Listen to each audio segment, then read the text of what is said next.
Is your child guessing when they read and you're trying to figure out how to stop it? A lot of children do that. They are taught to use tricks or memorize, or they look at the picture and they make up a sentence, or they look at the first sound and make up a word. Whether or not it makes sense, they just say it.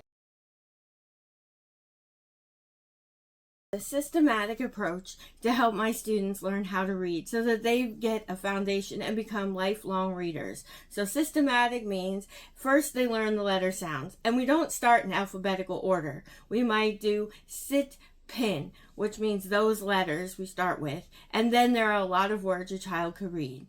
We build on that, adding phonics skills, then adding some blends and vowel teams, as you've probably heard them called, and continue throughout that. While we're doing it, they're starting reading the words, but they're also reading sentences and books that practice those. Explicit means that I actually teach them the sounds. I don't show them something and go, figure it out.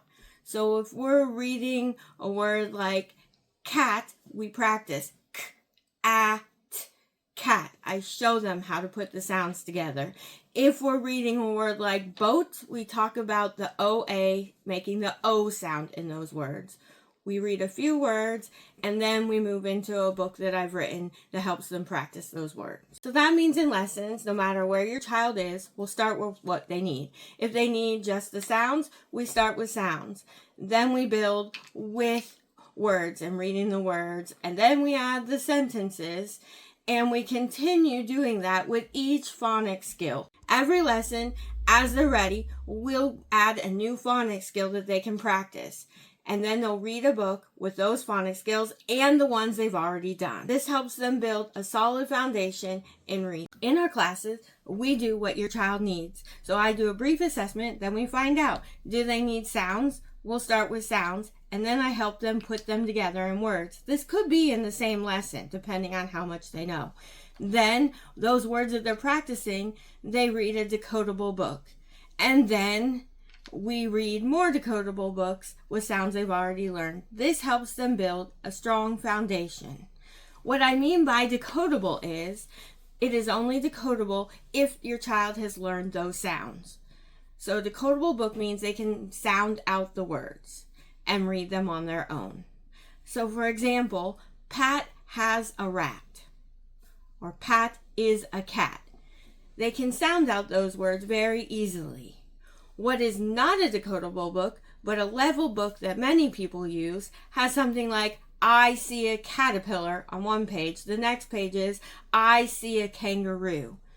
So what the child is expected to do is memorize the pattern based on what the teacher tells them, and then guess on the pictures. That's not reading, that's guessing. With decodable books, we practice reading.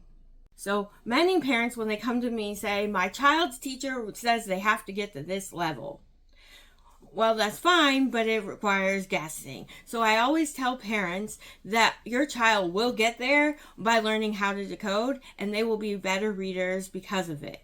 One student I had named Mark, his mom came to me very upset and frustrated because he was starting to hate school because he could not read the way the teacher wanted.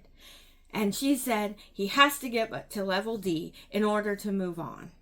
However, he needed a strong foundation in phonics. So I explained to Mom, we're going to start with phonics. I'm going to help him learn the sounds, and he's going to build on that. And then he will easily be able to read that level and other books as well. And we continue with that until he became a fluent reader. And he was able to do what his teacher wanted with a strong reading foundation and no guessing.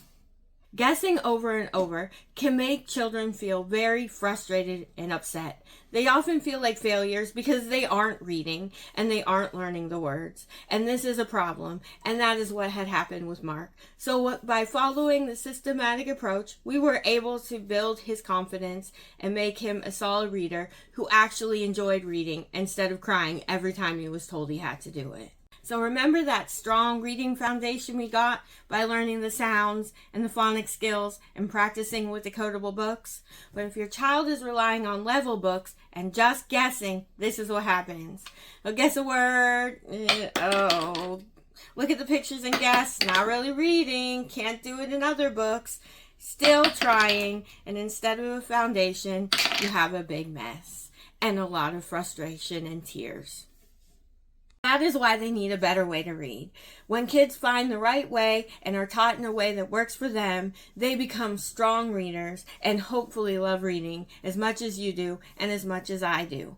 That is why they need a better way. If you would like that better way and you want to help your child go from guessing to actual reading without the tears and frustration, check me out at zookidsreading.com. I'm Amy Brown, and I'm a certified reading specialist. Remember, hit that subscribe button and the bell so you get the notification. Remember to join our Facebook group. Ask any questions in the comments below. Thanks for watching, and check out some more of our videos that YouTube suggests.